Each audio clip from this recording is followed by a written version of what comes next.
My name is Meg Jones Wall, and you're listening to Card Talk, a mini podcast for tarot basics and evergreen insights. I'm glad you're here.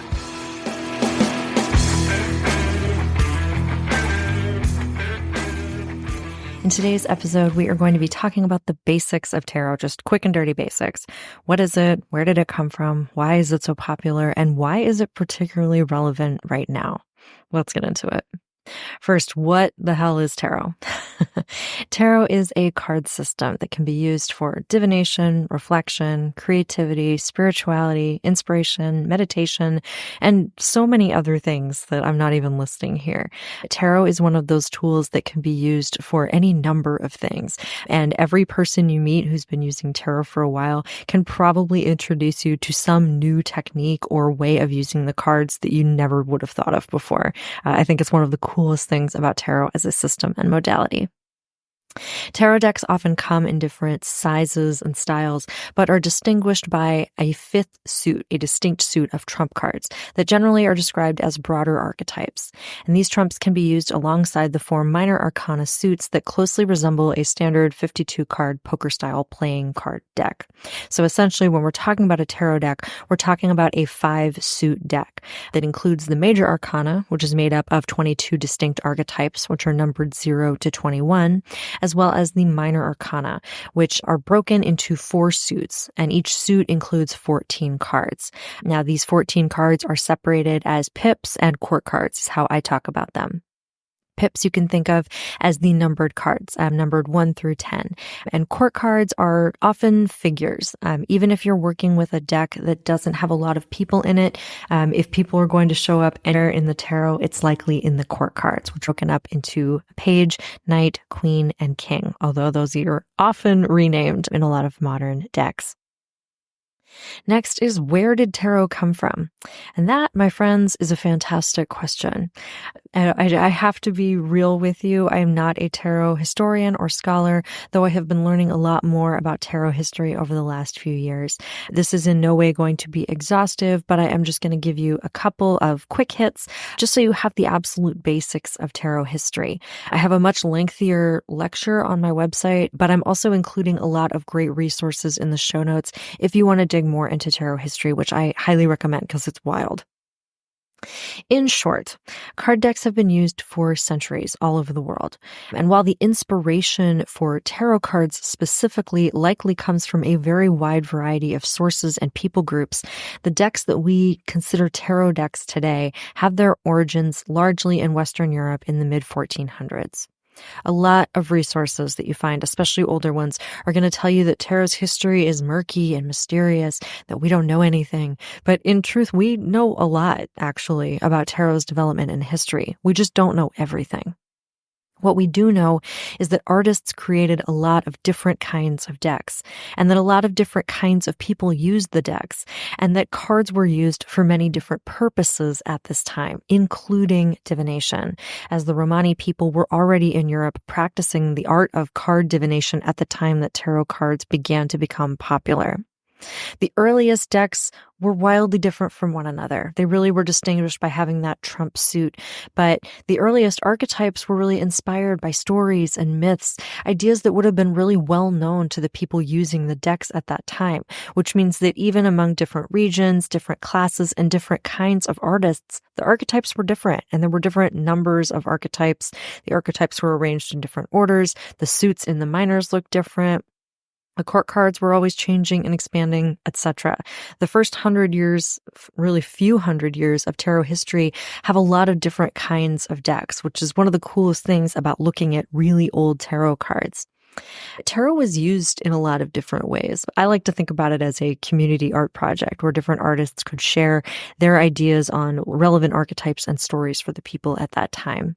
But it was really commonly used primarily for card games. If you've ever played bridge or another game where you have to take a trick, like spades or hearts or lost air for my Canadian friends, but it was really a card game that was used by different classes of people at different times.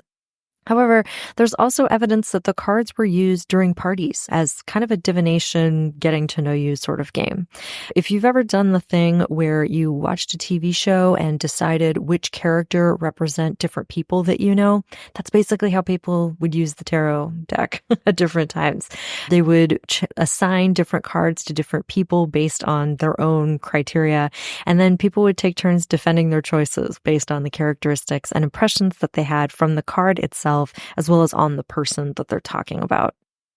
Again, I'm not a scholar of tarot history. I will do another episode soon talking about the different decks and traditions. But what you really just should know is that tarot has always been a game of the people. And while it has undergone some different facets of gatekeeping throughout the centuries, it really originated as a community kind of art project and really was something that people used in their daily lives all the time for fun and for pleasure, as well as for divination and inspiration. Which means that if you want to do that now, you do not have to study a lot of different things in order to be a tarot reader. You really can follow the earliest traditions of tarot, which is using it for your own purposes and making it your own. Next, let's talk about why tarot is so popular. If you do research into tarot history, you will see that at various times in history, tarot has enjoyed different resurgences over the centuries. This most recent wave, in some ways, feels like an extension of a big wave that happened in the 1970s, but I think it's also really relevant to the times that we are living in. Tarot's popularity, along with astrology and other spiritual modalities outside of organized religion, always increases when there is a rising lack of faith in institutional religion and other general institutions like education and government and politics. There is an increasing desire of younger generations to have more agency in making decisions and understand the self in new ways, as well as connecting with community. Modalities like tarot always seem to increase in popularity during times of unrest. And so it makes sense that as we watch a genocide in our phones, as we watch our politicians not listen to us, even as we demand certain changes, as we struggle against institutions that are more interested in, feeding capitalism and making sure billionaires are happy than taking care of the people, that more and more of us would be drawn to systems like tarot and astrology and numerology and other modalities and types of spirituality to find support and encouragement. It's a hard time to be alive. And I say this as a white person with a lot of privilege living in the United States. There are so many people suffering in so many horrifying ways around the world. It makes sense that a lot of us would be leaving the church or losing our faith in those kinds of institutions and really looking beyond that for something more that we can grasp onto and connect to one another through.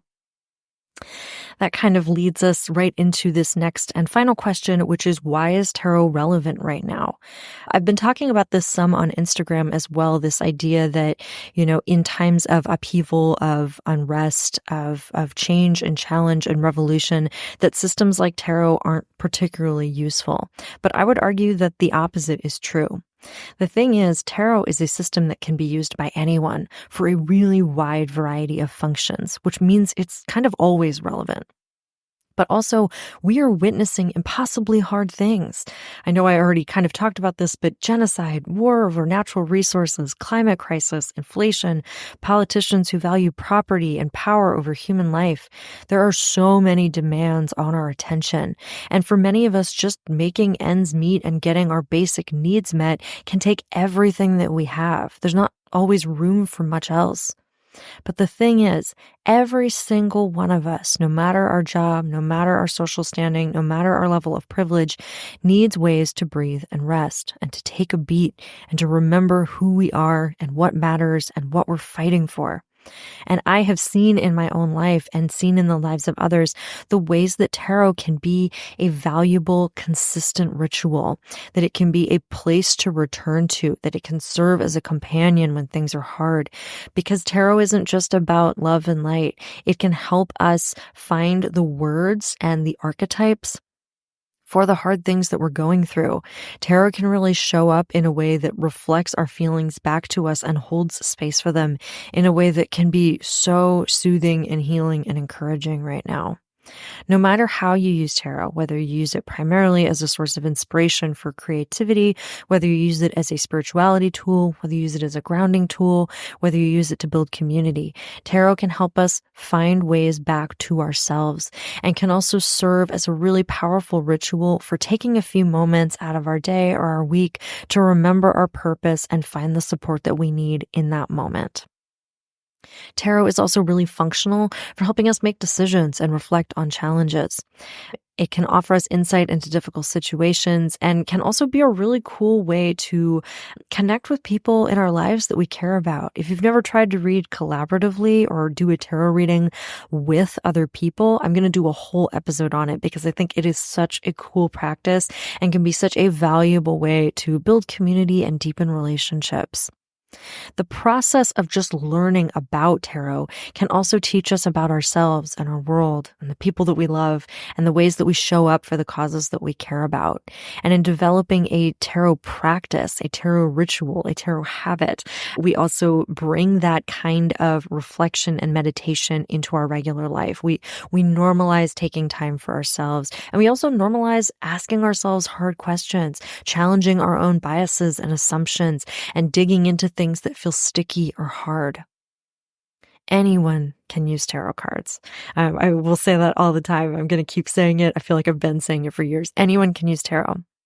But since it's an existing system, since it's been around for a long time, and since there are so many resources on it, it can be really overwhelming to dig in and start your own practice. It can be hard to know where to start. My purpose here in general in my work, but especially for this podcast, is to give you the tools that you need to build or expand a tarot practice of your very own. Again, I'll say this over and over.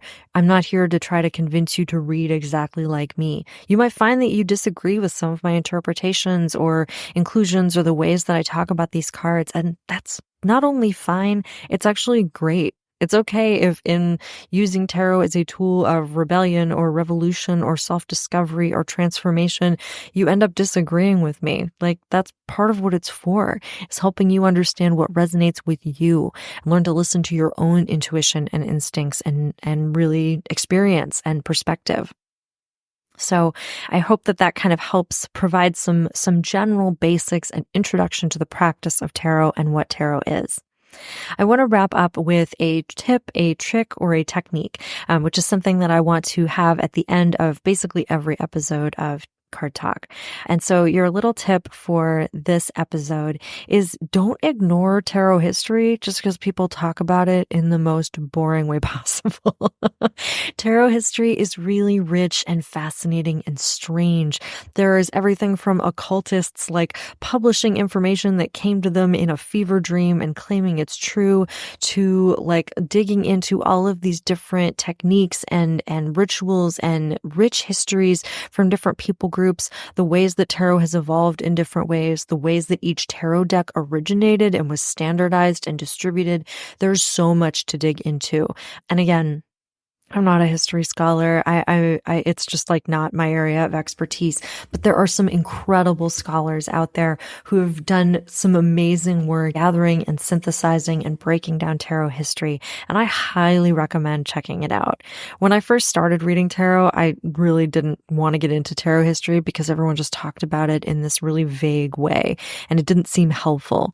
But now that I've learned more and I can point you towards some really cool resources, I think it's absolutely worth digging into, if anything, just to see how wild people can get about the cards and also to really remind you of how many different ways people have used the cards throughout history.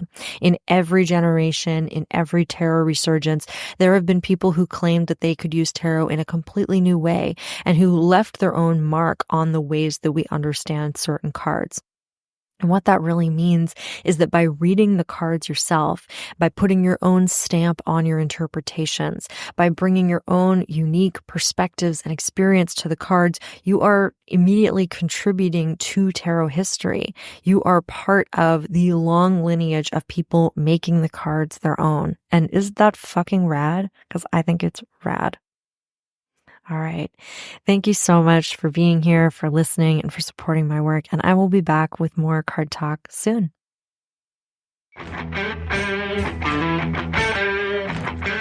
Card Talk is committed to staying ad-free for everyone, which is only possible thanks to the generous support of listeners like you. To pledge your monthly support or to make a one-time donation, click the link in the show notes. You can also find episode transcripts, more about me, and additional tarot resources through my website, 3amtarot.com. See you next time.